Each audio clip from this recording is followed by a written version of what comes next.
Eric Day is an Emmy Award-winning innovator, creative director, PGA producer, and writer who blends cutting-edge tech with compelling content. Despite having a BFA in film directing and a love for the three-act screenplay, he moved into virtual reality and other immersive storytelling formats while he led content innovation teams at Verizon's RYOT and Meta's Creative Shop Labs, with work featured at Cannes, Tribeca, and South by Southwest.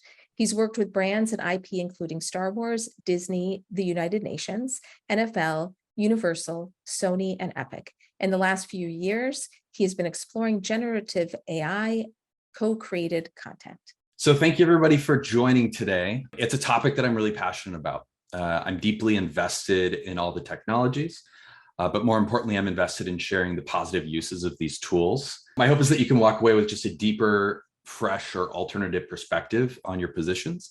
It is a topic that kind of requires an open mind given all the hot topic issues of it, but we'll kind of make sure we touch base on that too.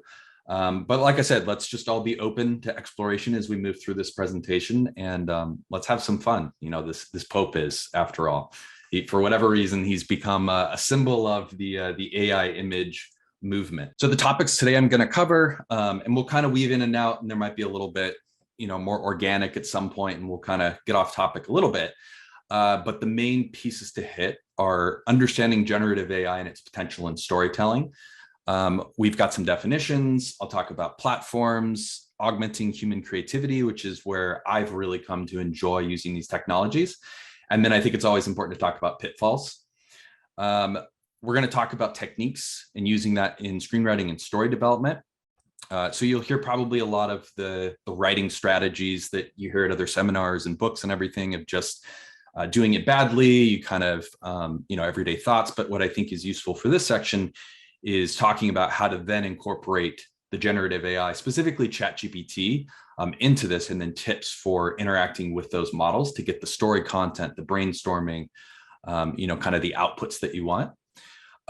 Next, I'm going to talk about real world examples of AI in action. So this will be my own work.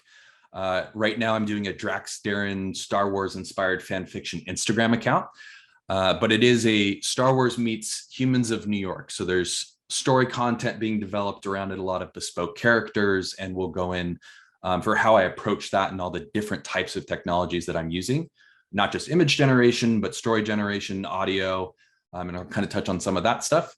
We'll talk about project visualization and how you can use some image generation for your scripts or for your stories, and then brainstorming as well, and some brainstorming tips for what you can use, but then also how I've used that. Lastly, we'll have that interactive brainstorming session. We'll take some suggestions from chat. It's very possible that we'll kind of start to cover it through this whole process because it is organic. As I talk about it, it'll be like, this is a great example for you to see. I have a running long list of ChatGPT interactions. And so probably hundreds and hundreds of conversations. And sometimes you'll get that little spark that'll pop up that you just want to share. And then lastly, the Q&A. So we'll dive in. Hopefully we can answer some questions. I'm not a machine learning expert. I am, well entrenched in technology and emerging technology and the creative craft. So there's going to be a line in which I can refer you to resources, or I'll just say I don't know, and I'll come back and try and get you an answer. And then take home resources. There's so much content out there for how to work with this that I'm just trying to synthesize very high level what might be best for you in your process. And then I'm always, more than happy to do a follow-up to clarify something if needed. So about me and my perspective, introduction, I think covered it. I came from filmmaking, and for me, storytelling was really important to me at a young age. I struggled with really crippling social anxiety. And so I used the camera and I used screenwriting to share my voice. It was a way for me to share presentations with people. I love sharing content. I love making content for other people, but there was a real barrier for me to putting my own stuff out there. And that did echo then across, the last 15 years of my career. And I'm going to talk about how some of this has actually helped with that recently too. I went into producing content over at Riot. They're owned by Verizon, and they're an R&D content innovation studio. And like the intro said, it's did a lot of next generation storytelling, emerging technologies, worked with big brands and IP, and that was a lot of virtual reality, augmented reality, the metaverse. But it was also about, hey, here's these cool technologies. Let's match really traditional storytellers, effective artists, writers, directors, and synthesize that. And so this new journey through generative AI very much is an extension of all of my prior work. Later, I think it was last year already, was hired at Meta as a senior creative lead on another content innovation team. And those were a lot of emerging technology projects as well. And that's kind of where the AI, generative AI stuff started to take off for me. During all this time, I've been a freelance writer and designer. So I do a lot of content for a lot of different people. My perspective on this ultimately is that this is a tool. I use the tool. You don't have to use the tool. I have noticed that in the last couple years or the last year, I've produced more content than I have in like the last 6 or 7 years. Again, part of that was my own challenges and working through, some of my own issues and everything like that. And that's what I found really unique about this tool as well, is that it has unlocked some of those things. I do want to, and I'll touch briefly on it. There's a lot of sensitive topics to address at the outset. So I'm not a generative AI evangelist and everything's like rose-colored glasses. I do want everybody to aware that I know that there's so many different pitfalls and it's a really complicated topic that we need to talk through. And that's why we're having this conversation today. So what generative AI has done for me, it's really helped me break the blank page, and it's compelled me to collaborate as a teacher, as a brainstorming partner, as a writer, as a researcher. It's this interesting, and I'll keep saying relationship, and I'm not trying to say that like it's my oracle and I'm going to it and it has all my answers. But it really has required me to approach problems in new different ways. And that's really stimulated a lot of creativity and ideas.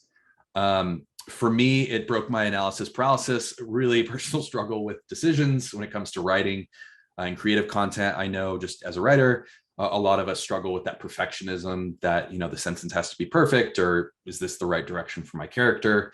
I definitely get stuck in that. What I've noticed and what's the most powerful thing for me is that it requires you, like I said, it compels you to participate in a way that it almost is an immediate flow state. It's a really interesting experience for anybody who's used ChatGPT. I'm assuming that a lot of people have here, but it has created this sense of, I need to engage now and craft this world. It's like this world building experience. And it's not, kind of banging your head against the wall, trying to figure it out. It is maybe banging your head against the wall, being like, that's a really dumb suggestion. This is not related to what I'm doing at all. But what I love and what I'll talk about as well is it jumps you into ideas and momentum. For me, I'm calling it a digital muse, which, take it or leave it, is maybe a little bit cringy. But I think the fact that it does put you in the flow state, or puts me in the flow state, that is an apropos term. What it doesn't do for me, like I said, it doesn't supplant my creativity. It's demanded that I be more creative than ever before. It works at my behest. It's an on-demand brainstorming partner rather than a writing partner. And that's great for someone like me who doesn't necessarily like to work with writing partners. But it's a really useful resource for that and bouncing kind of topics and ideas off of. It does require active participation in problem solving. So it doesn't work without my creative direction. It's very much a tool and extension of my creative output. And then I wanted to call this out. It doesn't work in output at a meaningful professional level. You'll see with some of the photos that I've created or some of the story stuff, it requires a lot of effort to get this to a polished professional level that your craft demands that you work at if you want to use this to enhance your work or just be a professional in general.